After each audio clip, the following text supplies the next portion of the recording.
You want to let people into the room? Okay, great. We just need Ariel, Denise. Maybe. Yeah, yeah. Was We have to find Ariel. Hello, everyone. Nice to see everyone. Just give us 1 second here while we find our star of our show. Ariel, are you there? I'm now is here. here. We'll see Are if you it still? stays. I've been kicked out of my own event, which is lovely. It's my dream. Denise, can we make sure Ariel has some sort of a backup link if he gets kicked out again? Two Ariels, so I don't know who the other Ariel Well, is. what Ariel Mayse. Ariel Yeah, we Mayse. have two of them. We have two Ariel Mayses. Oh, you can yeah. meet him. His name is Jonathan. He seems to be interloping as me. I assume Oh, that's. he was getting kicked out as well. Oh, is that the thing? So funny. Is that the problem? That's very strange. I've never seen All right, this. well, that's interesting. All right, well, we're going to get started, everyone. Sorry, we're opining on the incredible technical matters here. I'm Michael Wexler, so we might as well get going. I'm the Associate Director here at the Institute of Jewish Spirituality and Society. I want to welcome everyone to our monthly Verbringen, which we translate loosely to mean gathering of like-minded thinkers slash we don't have a whole bunch of l'chaims in the old traditional for bringing sense, at least not only before and after we're on camera. But today it's very big, very exciting for bringing for us. We have three great people, great scholars here with us. So let's see, where should I begin? I'll start with with Rabbi Dr. Erin Leib Smokler, and everyone. I'm going to shorten everyone's bios just a little bit. I apologize. She's the director, and I apologize for reading. I'm not off book quite yet. Rabbi Dr. Erin Leib Smokler is the director of spiritual development and publications editor at Yeshivat Maharat, where she teaches Hasidism and pastoral Torah. She is also a faculty member at the Shalom Hartman Institute of North America and at the Institute for Jewish Spirituality. Rabbi Dr. Leib Smokler earned both her PhD and MA from the University of Chicago's Committee on Social Thought and her BA from Harvard University. She was ordained by Yeshiva Maharat, excuse my pronunciation, and she has many other amazing accomplishments. I do want to point out that she won the 2021 National Jewish Book Award in Modern Jewish Thought and Experience for her collection Torah in the Time of Plague, Historical and Contemporary Jewish Reflections, Ben Yehuda Press. So since we're talking about books today. Of Rabbi Dr. Ariel Mayse. There he is. Okay. I love this group. Zevi Slavin, you can recognize him because his screen says Zevi Slavin, is a Jewish educator and founder of Seekers of Unity, a project exploring mysticism across the world's religious and philosophical traditions. Raised in the Chabad Hasidic community, Zevi brings an interdisciplinary approach to mysticism, making complex ideas accessible through comparative and contemplative frameworks. His passionate teaching style and open exploration invites both religious and secular audiences into a global conversation on the mysteries of existence, one of our favorite topics. Discover more on his YouTube channel called Seekers of Unity. Zevi, welcome to the program. And last but not least, our very own Dr. Ariel Evan Mayse. He is an associate professor of religion, if I'm getting this right, at Stanford University, and also the senior scholar in residence here at the Institute of Jewish Spirituality and Society. We are here today to talk about, have a conversation about his most recent publication called Laws of the Spirit, Ritual, Mysticism, and the Commandments in Early Hasidism, Stanford University Press 2024. I want to see, I had a copy of my book. Do you have a copy of the book you can hold up? No. Oh, there we go. Everyone's got their Laws of the Spirit. Excellent. That's my introduction. I want to say one last thing just about the Institute of Jewish Spirituality and Society. Our mission is to advance scholarship and social transformation, bringing Jewish spiritual knowledge to bear on the toughest challenges of contemporary society. So we're all in the same game here, in a sense of bringing ancient wisdom, if you will, across the divide from the divine into the secular, if you will, and trying to shed some light on this world and our place in it. So with that, I want to hand it off to someone far more articulate than me, Dr. Mayse. Congratulations on your book, and looking forward to this. Thanks, Mike. One last thing, I'm sorry. There will be some, each person will speak for a couple minutes, and then we'll have plenty of time for conversation, which is what the Forbidden's all about. Thanks so much, Michael. It's really a pleasure to be here, and I begin with a note of gratitude. Beginning a book is a daunting experience. Finishing one is also a very daunting experience. When one sends it out into the world, one is acutely aware of the fact that none of this had to be, and it could have been otherwise. Many books have been begun and not finished, and many books have been finished and not read. So I begin with gratitude for the opportunity to have done this. We say in our tradition, Shehechianu, that we have been enlivened. We've been allowed to continue through this life, such that we have the moments of seeing projects through. And I begin with that gratitude. I also begin with a gratitude to all of you for showing up. It means so much to me that you are here. Friends, teachers, colleagues, family. It's just so wonderful. An infamous early modern philosopher, kudos if you know who this is, once wrote of his book that it represented a knowledge gained through long experience of contemporary affairs and a constant study of ancient things. This is very much the case with the book that I wrote, Laws of the Spirit, a project that developed over the course of a decade and a half in my own reading of the teachings, but represents the thinking of a religious movement that's well into its 3rd century of exploration. In a certain sense, and I'll say a little bit more about this later, the book began not when I opened my first Hasidic text, but in the martial arts practice of my youth and my childhood, where the laws of the spirit, where the rich inter-inclusion of body and mind and spiritual practice were first revealed to me. It has its more proximate origins in the experience of having read Hasidic texts that did not conform to the way that scholars were generally talking about them. Gershom Scholem and Martin Buber, 2 great interpreters of the Hasidic tradition, disagreed about almost everything. For Martin Buber, it was the stories that represented the true vitality of Hasidism. That lived experience and the social dimension of Hasidism was where it's at. Scholem argued quite differently. For him, it was the texts, it was the theological legacy and the history of the ideas that really mattered. Hasidim were much less interesting to Scholem than Hasidism as an intellectual movement and moment. It's striking, then, that 2 polar opposite figures agreed on something, and that's that they described the fact that Hasidism remained within what they called Jewish orthodoxy or rabbinism to be miraculous. The idea that something mystical, an explosion of spiritual power, could remain within what they describe as the strictures of normative religious practice was almost unthinkable. They describe it as a miracle, as a wonder, as a paradox, or even as a shortcoming of Hasidism.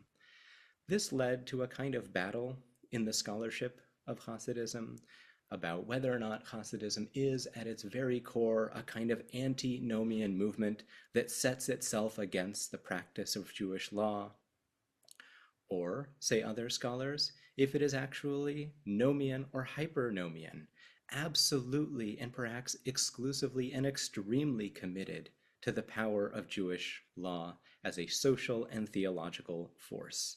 This argument has gone back and forth and back and forth, and to me began to feel like a bit of a rusty seesaw.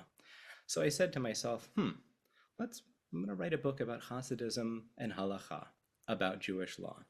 And I told this to my colleague, Alan Brill, a well-known and well-regarded scholar of everything Kabbalistic and pretty much everything mystical, and then when you get to talk to him, of just about everything else. Alan has a particular way with words, and I said, I'm going to write this book about Hasidism and Halacha, and he said, that's a stupid idea. Why would you do that? They don't believe in Halacha. And I was like, okay, we're back in this, are we? And he said, they believe in Torah and the mitzvot. And I thought to myself, what does that mean?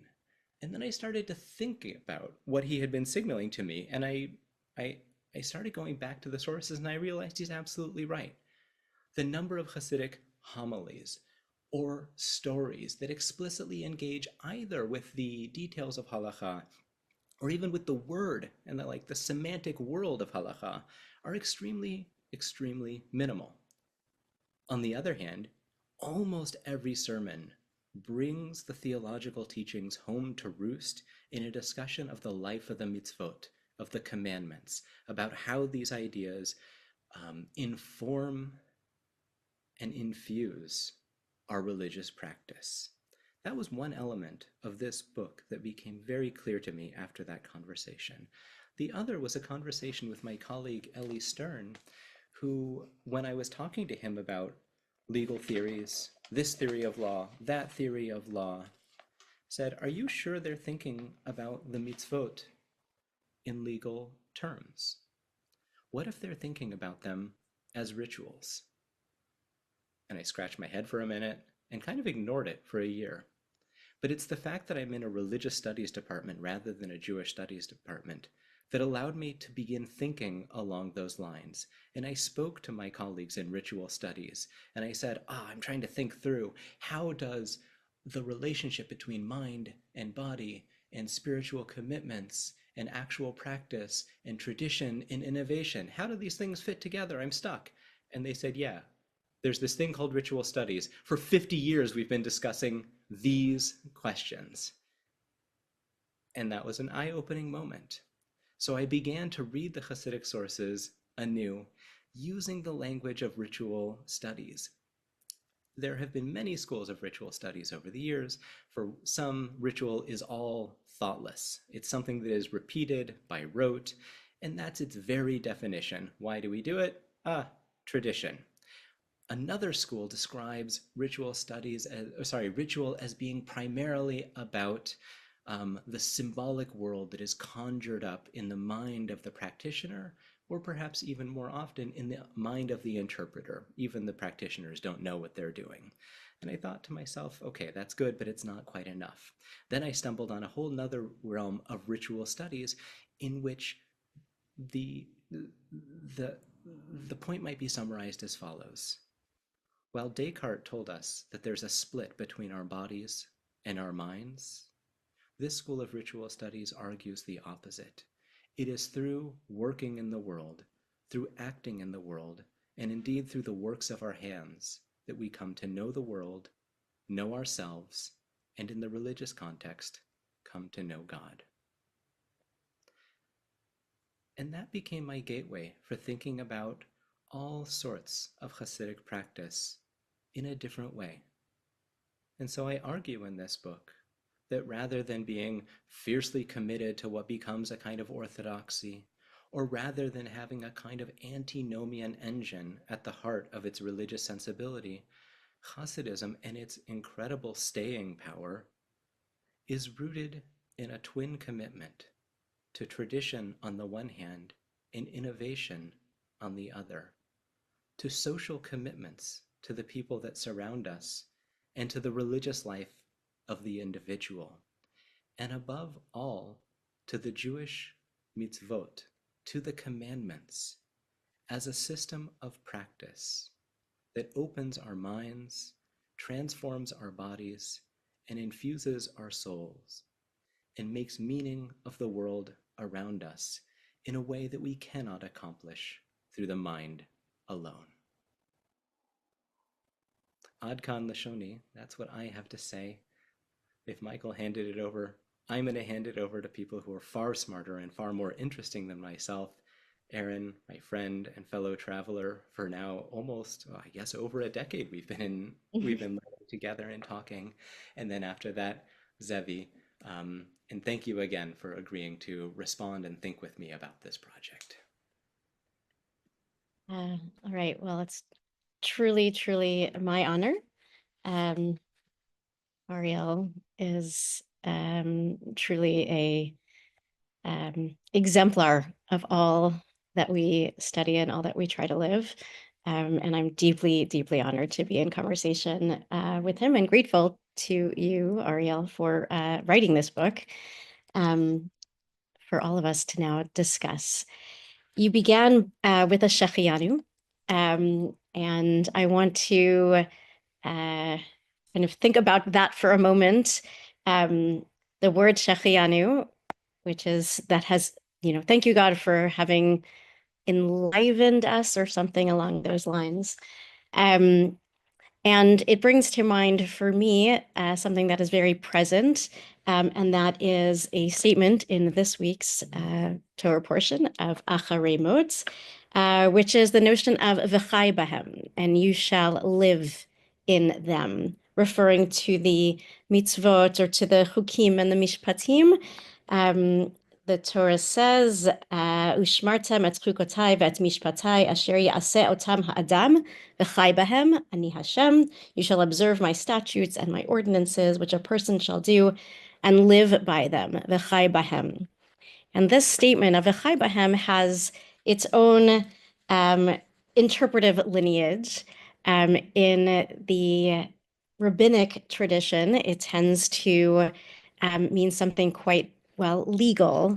You shall live by them and not die by them, in the sense that, according to Masechet Sanhedrin, that if a person is asked to transgress or be killed, better to transgress than to be killed, because after all, we have this statement of v'chai bahem, you shall live within them. But you all know that the Hasidic tradition goes somewhere else with this phrase. And I'm thinking about it this week, again, because it is in this week's Parsha, but also because I'm so deeply marinating in the words of this wonderful book, Laws of the Spirit.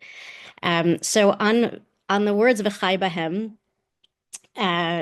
I'll just point to a not so early Hasidic thinker, but someone who is top of mind for me, and that is the Sfat Emet, Rabbi Yehuda Aryeh Leib Alter, who speaks a lot about the notion of chiyut or chiyus, which is this vitality or aliveness, something that brings together the word for physical life of chayim and, again, a kind of additional spiritual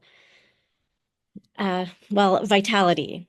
And he and many others see within this within the injunction of v'chai bahem, this invitation toward greater life, and this invitation toward greater, more spiritually rich life is importantly situated within these verses, or this verse in particular, that exhorts one toward the life of mitzvot, towards the life of practice. And it is that spirit of what it might mean to v'chai bahem, what it might mean to live again, physically and spiritually at the same time, that forms the core of this amazing book that asks the questions: what does it mean to do the mitzvot at all? What work do they do? How might they generate chiyus, to use that term? How do physical actions yield a spiritual consciousness at all? It's not simple and it's not easy. Again, for the Sfat Emet, there he says, "V'chai behem shekol ever mekabel chiyut al yedei hamitzvah hamiyuchedet lo." There is a kind of bodily correspondence, which kind of treads on early Kabbalistic ideas of a correspondence between the human body and the kind of spiritual practices that it performs, the ways in which one might be animated by that. What I find so compelling about this book is the ways in which it actually, through the language of ritual studies, expands our notion of what mitzvot are, beyond a legal category, to a practice that can lead to spiritual discovery, a practice that invites spiritual discovery. And I know that's not an exhaustive definition at all of the ways that it is presented in this work. But in so doing, right, it expands so much the conversation of what mitzvot are constituted by and what they might effectuate in the world. So I wanted to just share one challenge or really just sort of question that I'm still sitting with in reading this book. I was asked to address where the book takes me and what kind of thinking it has ignited. And I wanted to just reflect for a moment on my particular situation as a teacher of Hasidut in a context that privileges halacha as law. I teach in an Orthodox rabbinical school, and my students spend the vast majority of their waking hours studying halacha as Jewish law. Ariel does a beautiful job in this book. I'm particularly compelled by chapter 3 here, in talking about the way that the Hasidic movement, the early Hasidic movement, obscured the boundary between, mind and body and heart and soul and all of that. But specifically as it relates to mitzvot, in his words, there is a flattening of the reasons for the specific commandments that were emblematic of earlier Kabbalistic teachings. Meaning, on the one hand, there is great value attributed to mitzvot as a system of embodied practices as a system, and forgive me if that's not a good consolidation of the word mitzvot. There's an appreciation for that as a kind of system that is not exhaustive of spiritual life, but is contributing very much to it. In so doing, the specificity of halacha as law is not only, I wouldn't say overlooked, but actually resisted, right? Resisted as the be all and the end all, and the need to kind of justify or live inside of the minutia and the details is, again, in several places argued against, and in other places, again, just flattened and not taken as the primary focus of the conversation about practice. And so a question that I am left with, I don't teach halacha. I very much swim in the waters of Hasidut, but in a work that treats so beautifully and comprehensively the relationship between halacha or mitzvot and Hasidut, or law and spirit. I'm sort of just looking at the book there for a moment. I want to be thinking a little bit more about how we do or don't have a space for the details of halacha. Do mitzvot, as again through the ritual lens, do they flatten that very, very, very developed system of law, to the point that we can no longer make sense of it, or we can no longer make kind of Hasidic sense of it? Or is there a way in which we can actually use this ritual lens to land in a place that actually does, I don't know about privilege, but certainly makes space for mitzvot as not only tzavta, opportunities for binding with God, or let me say it differently, mitzvot as tzavta and as commandment.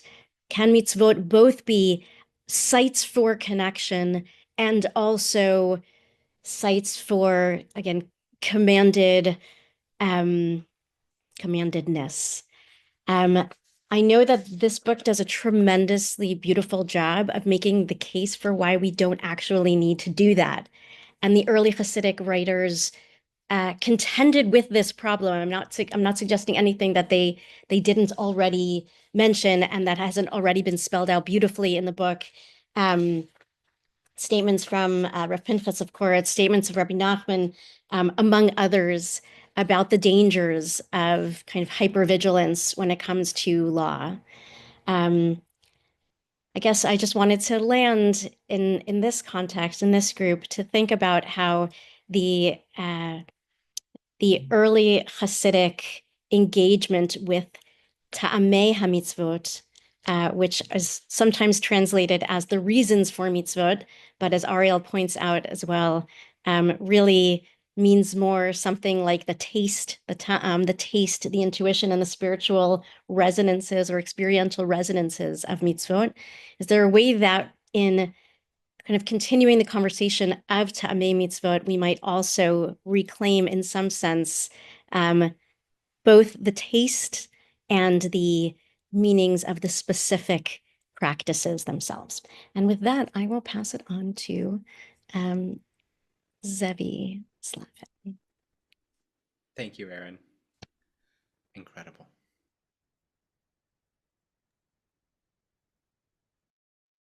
Thank you, Rabbi Dr. Erin Leib. It is so wonderful and such an honor to be here with you. And I just have to say firstly that, ordinarily when speaking in public, there's lots of strangers and unknown people. And here I'm in a group of friends. I'm just looking around the faces and names in the Zoom together with us. And there are people here that are part of my family, my story, my community. It's such a pleasure and honor to be with them. I see some very dear friends here: Menachem Ladowitz, Julia Hirsch, Jesse Nolly, Michelle Brint, Avram Kalman, Rishi Grona, Ellie Rubin. So what a pleasure it is to be here. And I'm sure even more and more friends that I haven't had the opportunity yet to meet. So what a blessing and an honor it is. And a blessing and honor to be able to be celebrating here. Another friend, dear friend, mentor, and teacher now, Rabbi Dr. Professor Ariel Mayse, and a chance for a hakarat hatov, a chance to give gratitude and say thank you to Ariel for the beautiful work and the beautiful gift that he has given us, given me in the shape of this book, and given all of us spiritual seekers on this path a chance to think together through these beautiful, complex, and demanding issues in beautiful ways. And I've had the honor and blessing to see this book through earlier manuscript stages to final printed stages, and seeing the labor of love that's gone into every word and every sentence and every paragraph and chapter and page, and really feeling that. Reading the book for me was a very intimate experience. It was by my bedstand, and after a full day of working and thinking and teaching and writing, I would get a chance to cozy up and settle down with Ariel through his book. And I had the chance here to spend some beautiful time with Ariel's family and with the formidable Adina Paulin, Ariel's beautiful partner and founder of the Attic Jewish Maker Institute. And I bragged to Adina that I may get to spend more quality time with Ariel at the end of the day than even she does, because I get to have his book next to me. And it truly is an intimate experience. And I don't use that word just randomly. I think for me, one of the great gifts of the book has been an introduction to Hasidic intimacy. I grew up in the Hasidic community, and I still very proudly identify with and belong to the Chabad Hasidic community. In my reading, however, of Hasidism, and my lived reading of Hasidism, I had always focused on a sense of unity and presence that we were being pushed to through the mitzvot, as my esteemed co-presenter here, Dr. Rabbi Erin Leib Smokler, has been chatting about here. The Hasidic drive towards tap towards connecting with God, this act of unity, this seeking of unity that I'm quite obsessed with, and something that Ariel gave me through the book and through conversations with Ariel was not just a seeking of unity, but a seeking of presence and intimacy. And it's something that I'm actually really grateful for. It's something which I feel was a part of my religious vocabulary that was missing or underdeveloped. And and it's something which I'm now putting at the forefront of my thinking, both in my teaching and my writing. And that's certainly a thanks to this book. I think in the book here and through meditating on the Hasidic relationship with halacha and with ritual, there's a pathway that Ariel shows us into intimacy and presence with the divine, and not just in an abstract sense, but in the very rich particularity of our tradition, and through the Hasidic tradition in specific. It's it's a real gift, because one of the great struggles, I think, of spiritual seekers, and I see this with many of people in my community and many people who I'm in conversation with on an ongoing basis, is the struggle of marrying and merging a spiritual quest which is full of ecstasy and a quest for the sacred and a desire to escape the mundane, and yet we're humans in bodies, in families, in communities, lived in lives that are cylindrical and bound by time. The challenge of bringing that sacred into the mundane is both a theoretical issue and an important one, but it's also a lived issue of how do we have those moments of reflection and transcendence, and those moments where we're able to see the lives that we'd like to be living as opposed to the lives that we are living often. And how do we marry those two so that in our ordinary lives we're able to have a taste of the worlds and the lives which we are trying to create, an image of the divine which we are striving towards? And what Ariel's done beautifully here is to show how within the Hasidic understanding of mitzvot themselves, and I'll quote Ariel here from page 18 in the book, Chai, that the mitzvot, from the perspective of the Hasidic thinkers, are a supple, flexible, and dynamic system of rituals whose ultimate aim is not compliance with a written code, but a living and vital connection with God expressed in mind, body, and spirit. And this articulation of Hasidism has really landed and rung so true for me that many of the ways that we think and we're taught about religious life, Hasidism included, be that from growing up within the community or from reading about the community from outside as scholars and historians, is that there is a very dense code of Jewish law which the Hasidic thinkers follow and are called to follow, and one which can be seen as stifling and constrictive to the spiritual quest of the individual in their search for the sacred, in their search for that which transcends laws and codes. And what Ariel's managed to do here together, thinking together with some brilliant scholars and theoreticians, Tanya Lohman, How God Becomes Real, is very much alive in these pages, and reading her book alongside Ariel's was a real treat. I recommend. They pair very nicely, the two of them, if you want to, a reading partner along with Ariel. Has really showed us how the ritual is a pattern of life which expresses the quest for the divine and the sacred itself. It is a life lived in intimacy, which expresses itself naturally in the ritual activity of the halachic life of the individual. So whereas halacha may have been conceptualized earlier as requirements or codes or barometers or stages by which one had to be passing it in order for them to be accessible to something more transcendent, something more spiritual, something more than the mundane, what Ariel has shown here very beautifully is that the halachic life is a natural expression of a life lived in the presence and intimacy of the divine and the sacred. And part of what makes this work so beautiful and compelling and rich is that Ariel is not simply writing as a scholar and a theoretician sitting from the outside and looking in at these texts as from some sort of detached third-party perspective, but Ariel is really very much writing from the inside, and I mean that in two senses. I mean that both in the sense that Ariel is bringing these scholars of Hasidic thought themselves to the fore to highlight and articulate this articulation, this vision of halacha from within the Hasidic worldview itself, which itself is, I mean, just the collection of those primary sources and citations is a massively rich trove of resources and thinking for anyone who's going to be embarking in thinking along these issues in the future. And secondly, Ariel's writing from the inside. And Ariel, I hope you forgive me to say this, but Ariel is writing himself as a deeply committed, practicing, intimate Hasidic Jew, writing about his own experience, as Ariel began to tell us, which began all the way back in his childhood martial art days, and which continue through into this book here. The sense of this marrying of this, not even the marrying, but the natural expression of a rigorous life of practice flowing out from these obligations of intimacy, these shoals of devotion, as Ariel so felicitously puts it. You know, when I was living back in Jerusalem, in the Holy City, may she be rebuilt and reunited speedily in our days, I had the great chance and honor of befriending and sitting at the feet, literally, of Melila Helner Eshed, one of the great teachers and spiritual mentors of our day, a mother and teacher to so many, and a dear friend, and what an honor to say that.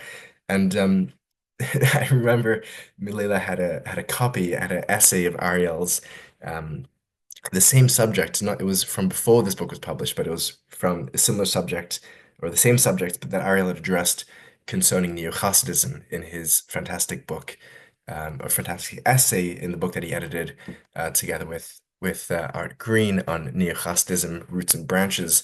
And there was a essay there where Ariel was dealing with halacha in the Neo-Hasidic world and in the Neo-Hasidic life, both in terms of documenting what's going on and in terms of thinking about how it may look in the future. And I just remember how Melila was so excited with this text. She's like, Zevi, you must read this. You must read this. And if Melila says I must read it, then read it I must. And that was the first introduction that I had to Ariel's thinking. I really do recommend, if anyone is interested in really grappling with these questions, to seeing that article as well, that essay where Ariel approaches the same questions from a different angle. And what really comes out from all of this, and I'll conclude with this and pass it back, and looking forward more to a chance to be in discussion and to hear more of myself, thank God, is a chance to really think about what it means to really rethink halacha from the top down. Halacha, for those that were raised under its strictures, can be, and I want to be, I want to be honest about this, and I don't want to mince my words. Halacha can be a traumatic system to be raised under. Halacha can be brutal in its black and white, and yet halacha can also be so rich and liberating and colorful and vivifying. And I think what Ariel has done here is that Ariel has shown us a way from within the Hasidic world itself that to reconceptualize halacha in a way that is so rich in theory and in historical context, to be truly, truly deserving of all the academic accolades that it's received, but also I would like to add to that some spiritual accolades that as a seeker, it has been a source of comfort and intimacy in my own path and striving towards being closer to the divine. And for that, I'm here simply to say again, thank you, Ariel, and what a gift we've all received. Thank you. Zevi, thank you so much. Erin, thank you so much. Publishing a book is always something that requires a great deal of, or comes along with a lot of trepidation. The fact that both of you not only understood the book, but understood the heart of the matter, why it mattered, and what I was trying to do is perhaps the greatest of accolades I could receive. I want to say two brief things in response to your really thoughtful and moving comments, and then I would like to throw open the floor for everyone to continue this conversation. Zevi, in regards to the question of presence, I was actually once kind of trailing along with my father-in-law and my mother-in-law, Lori Wolf and Rabbi Nehemiah Poland, who were scholaring in residencing at a synagogue, and one of the community members came up to Rabbi Poland and asked, "Can you summarize Hasidism for me on one word?" And I was like, "Oh man, I'm back in the Talmud, right? Teach me the Torah on one foot." And without batting an eye, although he did take a breath, he said, "Presence." Hmm. And presence is one of these rich words that we have in English. And it means not only the apperception of something beyond the self or more than the self that comes to dwell with us, but it's also the infusion of everything that we are into the things that we are doing.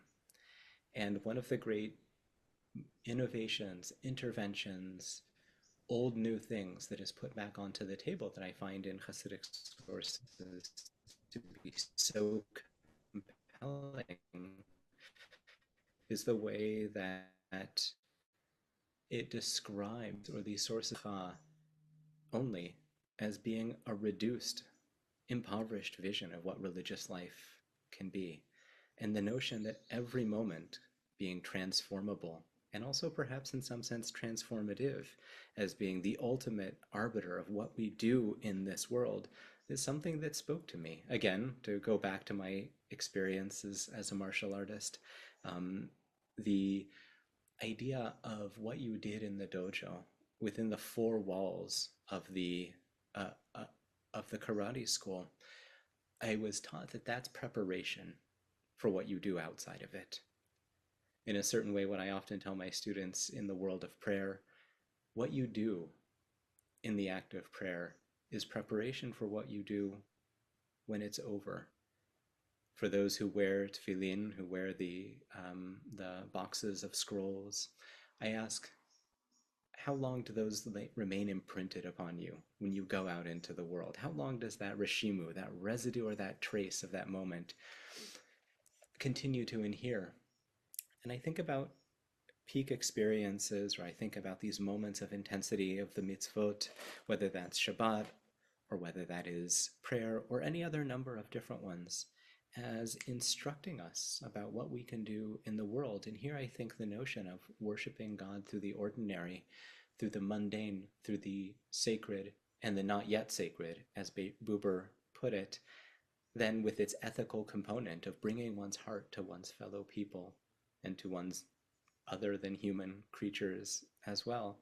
That's one of the great lessons of Hasidism. Erin, to your point about the flattening of the specificity, it's a good one. And the answer is yeah, it does. And I think it's so striking. D.H. Lawrence once said of pantheism that it's a awful pudding of one identity. And that's not dissimilar from what critics of Hasidism say about the way that it reduces religious life to a single principle. So instead of ta'ameh hamitzvot, it's ta'am hamitzvot. There's one thing that really guides one's religious life, and that is to stand in presence and to stand with presence in front of the divine. But that in a kind of bi-directional way, there are many different ways of getting at that. And there are many different ways that that experience then floods into the world. And there the multiplicity is not a bug, but a feature. And here the pluralism of the plurality of different things, the multiplicity of the world, all of which are faces of the divine, are like a ritual structure in which one thing and the other thing all lead to the same place, but they teach us in very specific ways. I was sitting a few weeks ago with one of my close friends and colleagues, Douglas Christie, who has been teaching spirituality from a Christian monastic perspective for many, many decades, maybe 5. And he said, you know what? I realized after 5 decades, I only teach one thing, and that's how to come to awareness. And I was like, here I am. He doesn't know it, but I'm sitting with the Baal Shem Tov. There's so many different ways to come to awareness, but we as human beings need all of them, and we need that multiplicity of ways of expressing it as well. So the collapse of those Kabbalistic definitions and reasons, which is not complete in Hasidism, in the elite structures, they retain some of that. In the Chabad school, there is some of that, but at the end of the day, even in Chabad, that paradox continues to inhere of so many different reasons, and yet it all is not reducible in a negative sense, but reducible in the sense of like how you cook. It gets thicker and richer and deeper the more you bring it down. And so while it could be in some ways scandalous, and for many of the interlocutors of Hasidism in the 18th and 19th and 20th centuries it was, it's also an opportunity to remember that religious life is about something, and that the practice of Judaism is about something, and it is to that orientation that the laws of the Spirit incline us. So maybe with that, we can open it up to discussion. You can put questions in the chat. You can come off mute. Raise your hand, perhaps, so that we don't just have total anarchy. Everyone wants to ask a question. But we're happy to look at it in the chat as well. And please feel free to raise your hand.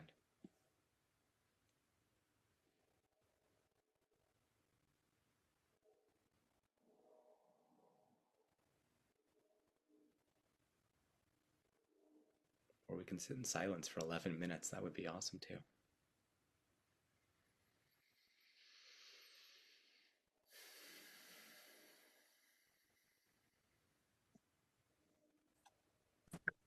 Can I ask a question? Ellie. First of all, Ariel, it's a very wonderful book, and I'm grateful to you personally on many different levels, not just for this book, but for my own book. But I wanted to ask you to take us back into the history.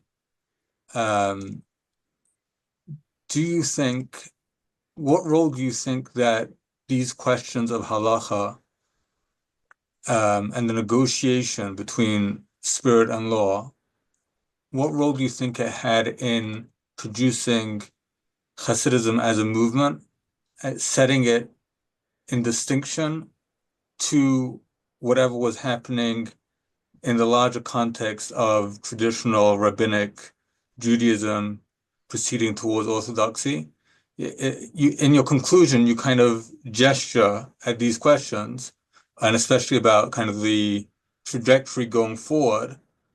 But my question is about how you see it in terms of the historical moment, not in how we receive these ideas and how we grapple with these questions and kind of mirror and see ourselves in these texts, but in terms of the historical question of Hasidism's emergence as a distinct movement within Judaism.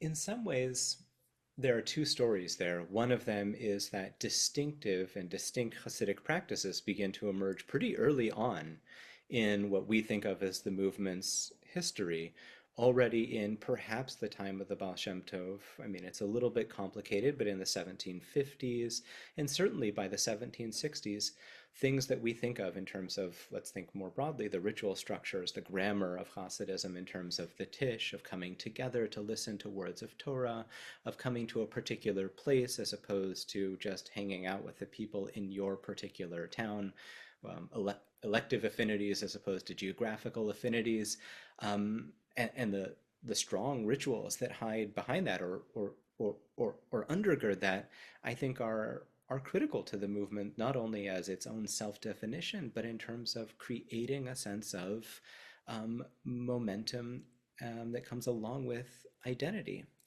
I think that's one thing to say. So those are the specifics. And then as the particular communities begin to emerge, they have their own customs and mores and ways of practice that become very, very important. But there's a second question here that I think is really important, which is that even the general approach of religious life as being a many-faceted many-laned highway of Dveikut, something like that, to mix my metaphors in an odd way, is extraordinarily important. And when people talk about the early Hasidic masters, when they talk about the early Hasidic leaders, sometimes they talk about the ideas. Oftentimes they talk about their presence, and they talk about their emotion, and they talk about their passion, and they talk about their religious eros, and all of these things.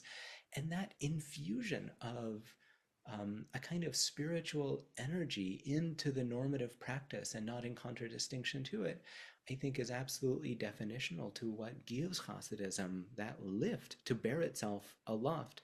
And I think, by the way, in the 19th century, even as Hasidism is said to decline, which, like, we all know is not true in both the socio-historical context or the theological context, although it shifts, the fact that Hasidism offers this rich and robust and compelling vision of religious practice is one of the things that continues that engine of capability. And I would say that in the moments where Hasidism is aware of its own need for renewal, maybe that's Rabbi Nachman of Bratslav in the 1780s and 90s.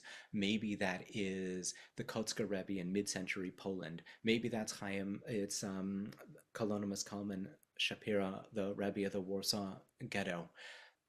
They all have their own new projects of Ta'amei HaMitzvot, of rethinking the purposes of the commandments, because that is not only just so central and definitional to what Judaism does as a religion of obligation, but it's also so central to the way in which a religious movement not only continues to bounce around in the heads of its disciples, but becomes expressed and embodied in its practice. And I think there's a reason that Hasidism, in addition to being a powerful social force and a total culture, continues to not only draw adherents, but to provide a compelling picture of religious living even for those who stand outside of Hasidic society.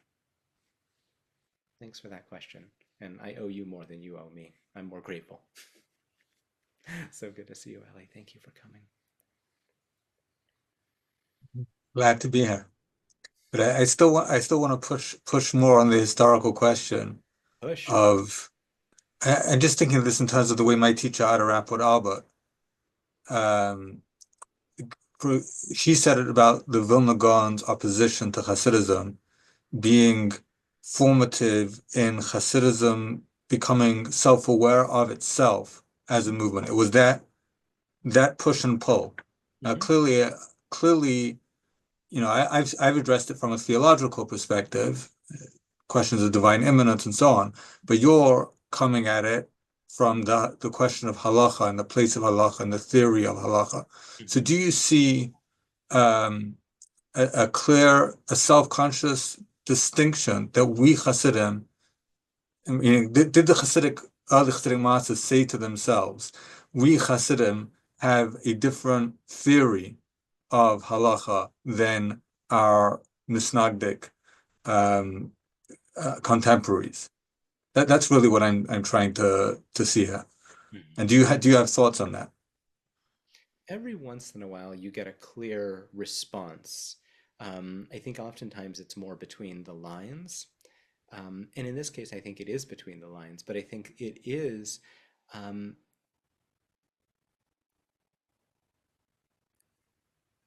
the Vilna Gaon is one thing. I think Mignagdut, this kind of a way of thinking, whether it's Pinchas of Plotsk or others, who see the performance of the mitzvot as necessary, but ultimately subservient to Torah study, and Torah study in an intellectual vein. And depending on how you read those texts, they have a kind of intimation of what will be described later, or perhaps better expressed later, as a kind of formalism in the world of halacha. That you already see as a real significant point of distinction. And I can't point to the text where it's like, this is what they do and this is what we do. I think that it is clear to the Hasidim that they're doing something different. And then when they describe in like the early 1800s Alpi Darkenu, or these are already cases actually from the 1770s and 80s, when they talk about Alpi Darkenu, or according to our way of doing things, this is what the mitzvot mean. That's as close as you are going to get, and I think they understand that they're doing something fundamentally different. So I came around to your answer. Yes, the answer is yes. Yeah, good. Oh man, I love that question. We'll Thank you. continue. Yeah.